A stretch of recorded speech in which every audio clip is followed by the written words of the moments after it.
The following program was provided by an independent producer solely responsible for its content. The opinions expressed do not necessarily represent the views of this station, its staff, board of directors, or underwriters.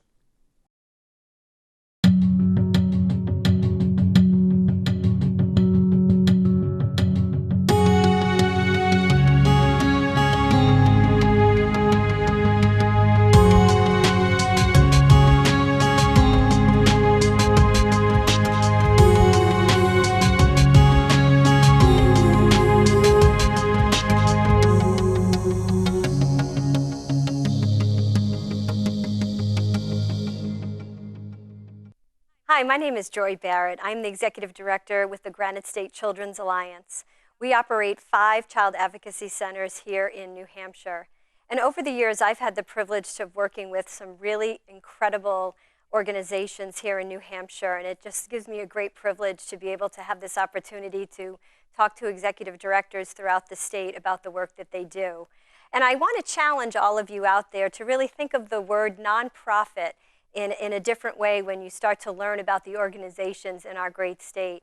We have great profits. We are empowering people. We're protecting children. We're preserving our environment. And so I want you to tune in to New Hampshire Cares and really learn a little bit about our nonprofit, our great state of New Hampshire, and the work that we do for people in our community. Hi, and thank you for joining us today for New Hampshire Cares. I am very excited to introduce you to our next guest, Paul Shea from Great American Downtown. Of course, our downtown revitalization program here in Nashua, New Hampshire. So nice to meet you. Yeah, thank you. Nice to meet you too. Oh, Thank you yeah. for having me. Yeah, we met last time. I think you were wrapping up an interview that you had maybe several weeks ago. Yes, with Kevin. With Kevin, Yep. And so nice for you to come back and do another interview with us, kind of with your nonprofit hat on. Yes. Which is pretty special, but again, pleasure to meet you. Likewise. And maybe you can tell me a little bit about yourself, because I'm familiar with Great American Downtown, but I know you're new to the organization. Let's see. So it all started in 1984.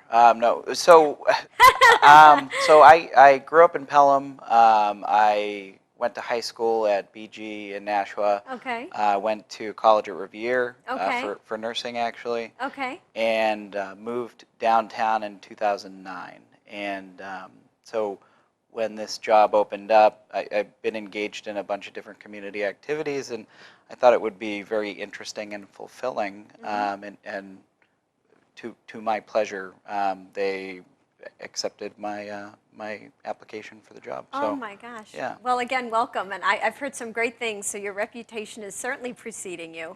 I hope so. So that's really great. And of course, what's really interesting is when I knew that you were coming on the show to be interviewed, I have a little bit of history with Great American Downtown, so it's really been nice to see, some of the transitions through the way and how it's gotten a little bit more sophisticated as it relates to some of the events. And so maybe, for the viewers that aren't quite familiar with Great American Downtown, if you want to share a little bit about the organization.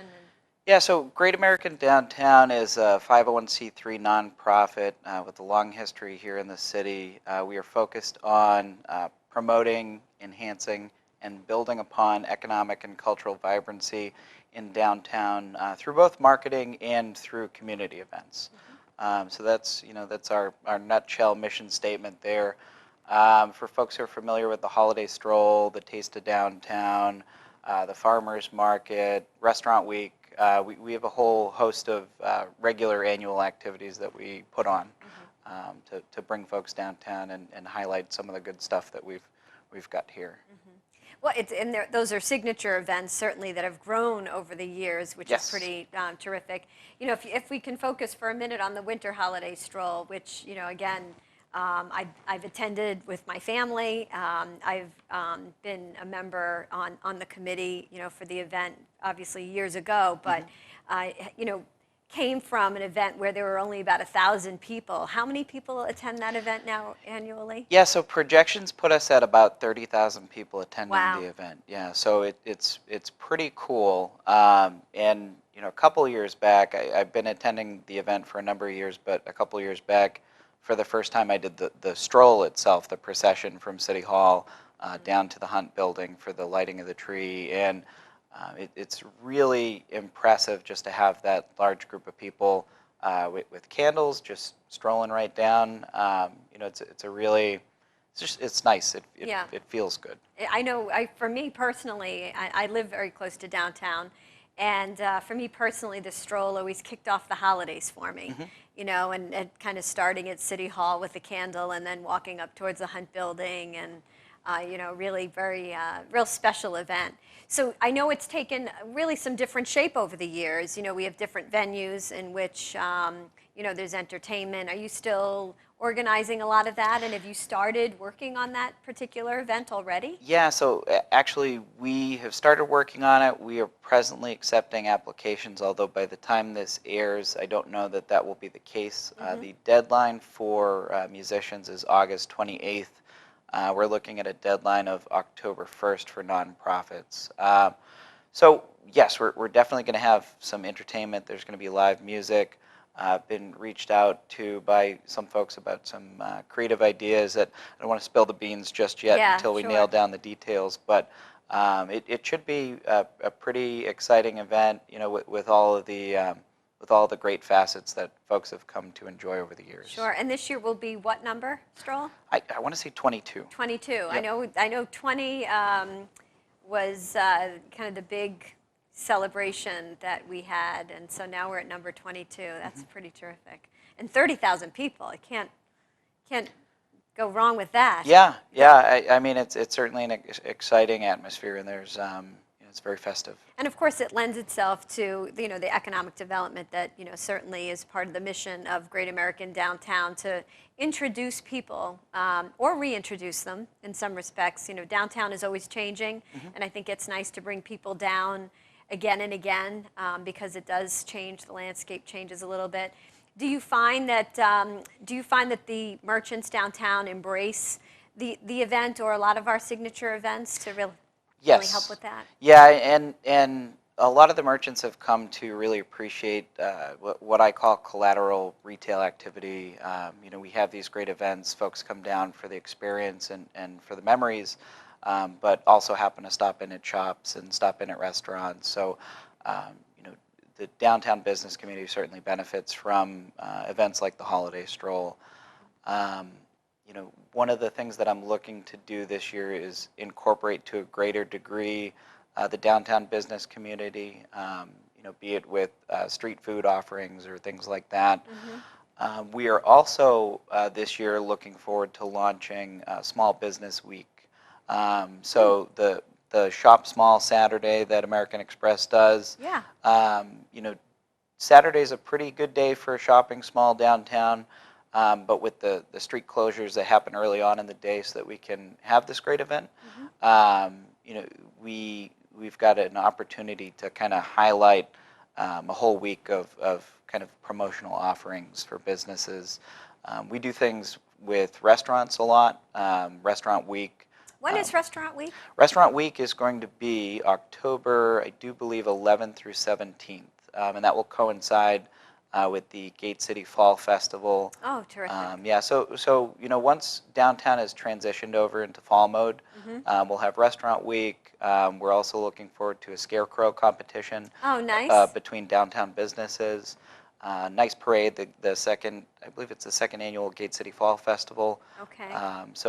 All sorts of great stuff coming up in the nearer term as well. Oh, that's nice. Well, again, keeping the foot traffic, because downtowns have been struggling with that for a long time. And I'll never forget, back in the day, there was a merchant who had done kind of an unofficial study of if you park your car in a mall parking lot and walk to a store, how many steps does it take you? The perception is that once you park your car, you're there. Yes. And so the perception about downtowns, not just Nashua, but certainly downtowns all over the country, are that there's no parking, or it takes me a long time to get to the store. And her again, survey was, or a study, I should say, showed that there was fewer steps to get to one of our parking garages or even a remote spot into one of the stores downtown. Yeah, and that's especially true during the holiday season. Sure. I mean, I can remember, it's been a while since I've been too enthused about going to the mall during the holiday season, but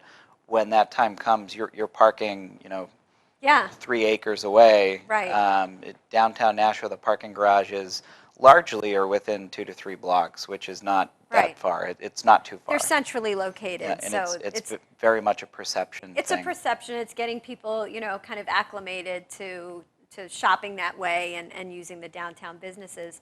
Now, of course, what's really interesting, I think, or potentially will be very interesting for downtown, will be this Broad Street Parkway. Yes. Are you excited about it? And, Yeah, what do you think what do you think we're gonna have happen because of Broad Street? I'm excited about it. I had a gentleman, Gene Porter. He's very enthused about the waterways, Yeah. and he took me out for a boat tour.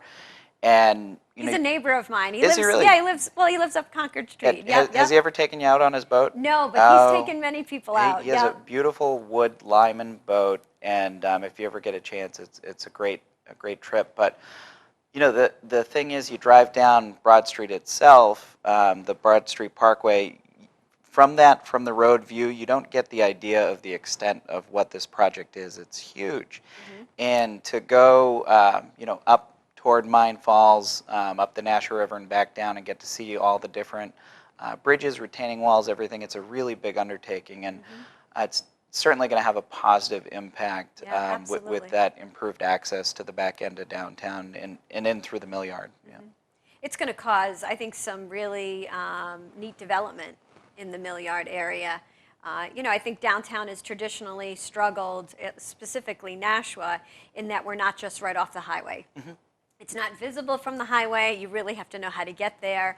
And to some degree, it ends up being kind of a pass-through. If you were to be in the south end, you might take Main Street all the way up and kind of shimmy up to Merrimack, so you kind of land there. Yes. But it doesn't feel sometimes like quite a destination. But I think the Broad Street Parkway is going to change that in an incredible way. Yeah, it's going to give us the opportunity, or the city of Nashua, the opportunity to really examine the flow of traffic downtown too, which is interesting. I don't know if you caught the news about the circulation study and feedback period that they had, but once the Broad Street Parkway comes, it's going to offset a lot of that through traffic, exactly like you said. Folks that are not coming to stop and shop and relax and have a good time, they're commuting.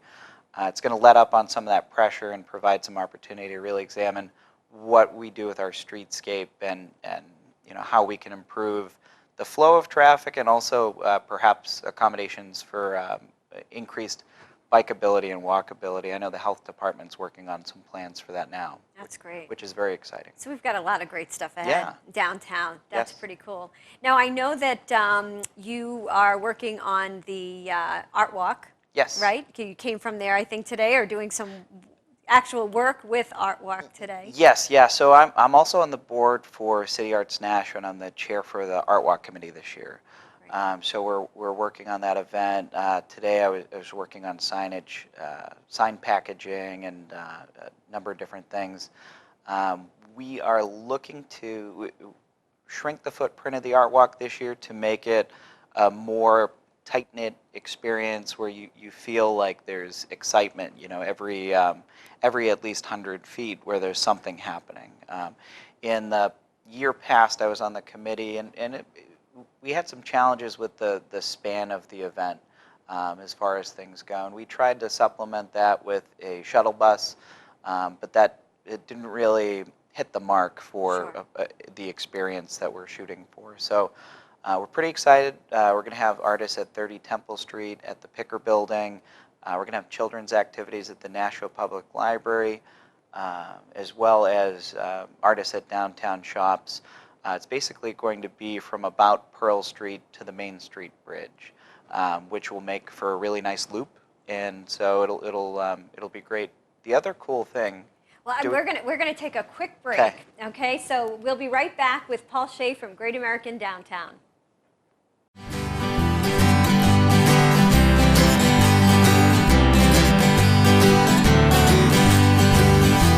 I went on down to my favorite fishing hole.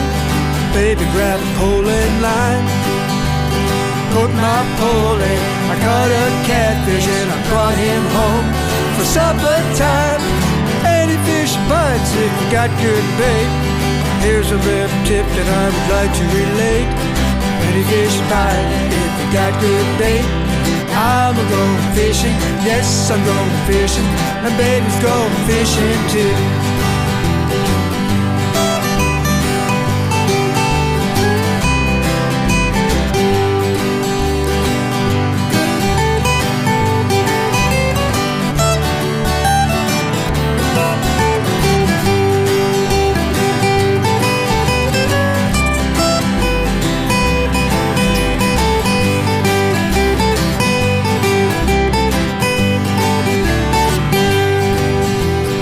Baby brother about to drive me out of my mind. So can I go fishing with you? Thank you for coming back and sticking with us. We have Paul Shea from Great American Downtown, and we were speaking just before the break about Art Walk, and there was a little bit of an element you were kind of touching upon at the end of that conversation. Yeah, so the neat and exciting thing that we're trying with Art Walk this year is partnering up with Positive Street Art, who has done the Downtown Art Fest. Now the Downtown Art Fest is a great event that they put on. It involves a live art battle, dance cipher, DJ battles, live painting, a whole host of additional vendors and things. So That's cool. yeah, so it's going to be fun. So Art Walk will be Friday night. We'll have Fancy Friday, which will be a benefit for City Arts, you know, a downtown pub tour type of thing. Sure. Saturday and Sunday will be Art Walk from 10 to 4. We're going to have our opening ceremony at 30 Temple Street, and the mayor will be coming for that Excellent. at noon on Saturday. Then Sunday, from 12 to 6 p.m. will be the Downtown Art Fest at Water Street. So, Okay. so as Art Walk wraps, there'll actually be a central event happening also alongside Art Walk where people can kind of come and gather at the end and just continue to have a good time. And what days are these? So Friday, September 11th is the Fancy Friday. The 12th and 13th, Saturday and Sunday, are Art Walk.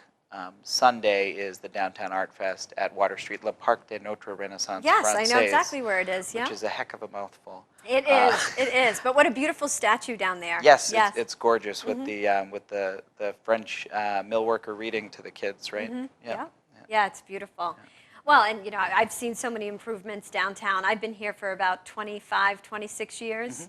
And, you know, Clock Tower was, again, kind of that very first large kind of development of, you know, really getting people living downtown. And things have cropped up since. And, of course, there's neighborhoods all around. And I live in one of them. But the Cotton Mill project. Which is gorgeous. They filled that thing up right away, Did too. they really? They've got a significant waiting list. So Wow. so once the Broad Street Parkway comes in, I think that's really going to unlock some potential as far as those other mill buildings go, because there's a demand for that kind of housing. for Sure, of course. Well, and people want to live, work, play kind of in the same area, and Yeah. downtown is beautiful and really cool. Now, if we've talked about a lot of different events, and of course, even I've asked you, you know, dates for those. How can people learn a little bit more about when the events are taking place?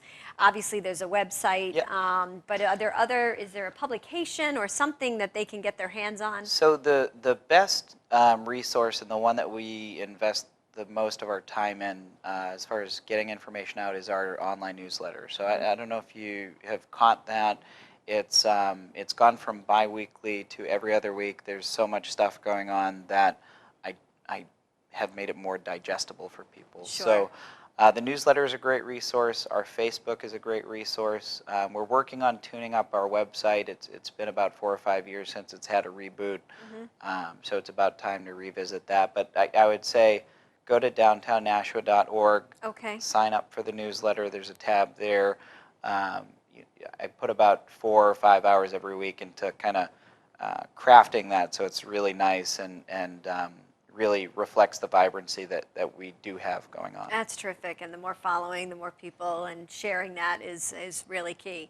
Now, I know that your office is in the Hunt Memorial Building. Yes. A beautiful building, kind of perched up there at the top of Main Street. We're in the old children's section, actually. The children's room, absolutely, and of course that went through an enormous renovation a few years ago, Yes. and really a treasured landmark in Nashua. So it's nice to see Great American Downtown in there. I remember when it was in the former chamber across or over there where it was actually Bank of America was next door at one time. Okay. So probably dating a little bit there, but the fact that you're in the Hunt building is really pretty terrific. Yeah, it's really nice, and there are still a couple office spaces available, and it's a great central location.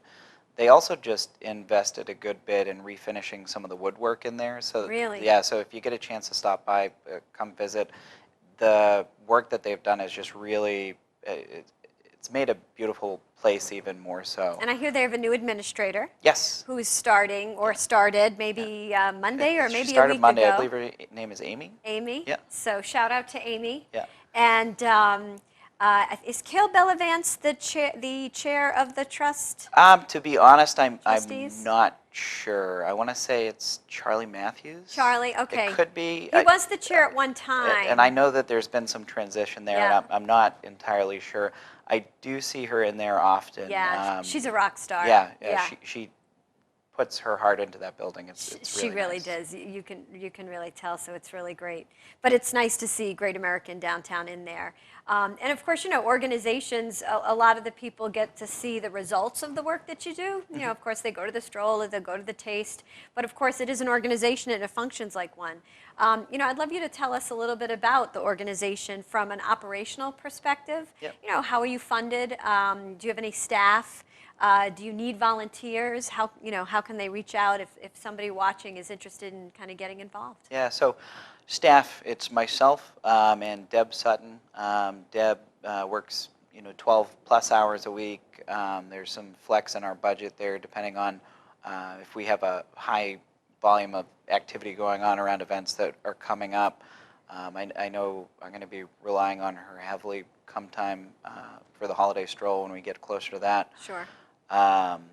The volunteer side of things, we definitely could use more volunteers to sign up for the holiday stroll. On our website, there's info about how folks can sign up. Sure. They could also, email me at paulwshay@downtownnashua.org if they're interested in learning more about volunteering.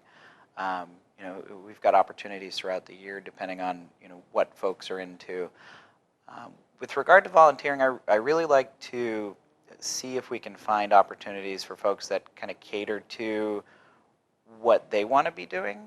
So I think it's important when engaging volunteers to see what the reason is that they're there, because it's for me when I volunteer anyway, it's not just I want to do something nice. It's like I kind of want to grow in this area, or I really want to see this thing come to light or come to fruition. So Well, you want to share your skill sets too, right? I Yeah. mean, that's what you're.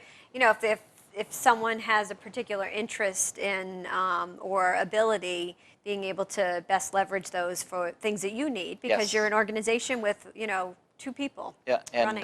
like one of our rock star volunteers, he's a veteran that lives downtown Basil, Mansfield, and he rides his bike all around the city, and he's a bicycling enthusiast. So when he offered to volunteer, I thought to myself, well shoot, we've got, we could probably get about 70 posters for this, that, and the next event up, and he goes out on his bike, and Wow. he gets it done in, a quarter of the time that anybody else might. So, it's definitely good to work to people's strengths. Now, how are you funded? Yeah, and so as far as funding goes, we're approximately 1/3 of our funding is through the city budget annually.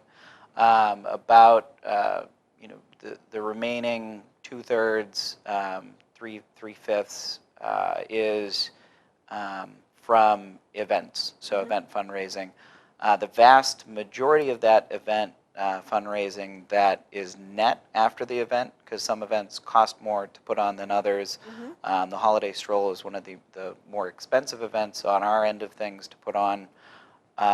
The Taste of Downtown is our biggest fundraiser of the Yeah. year, which is a great. Nets the most. Yeah, that nets the most. So, and we had a very successful year this year with that. That's terrific. Which was fantastic. Yeah. Yeah, well, that's it.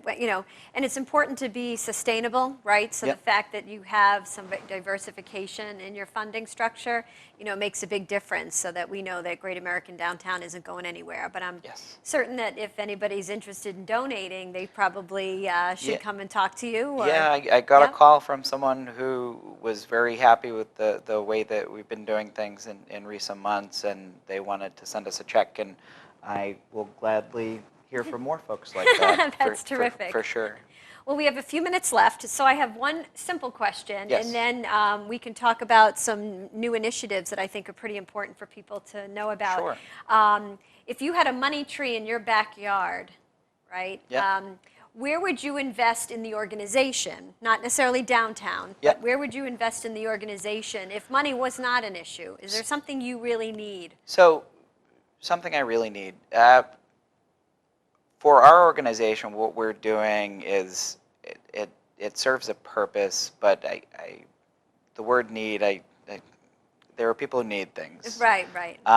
But as far as things go, building our ability to communicate what's happening with the community, what's happening downtown, is probably the biggest area where we could grow right now. So we have a email list of about 3,300 active contacts, which I've built from about 2,200 over the past few months. Getting that list up and investing in the marketing that it would take to, build that connection with the community, that's an area where I do plan to continue to invest.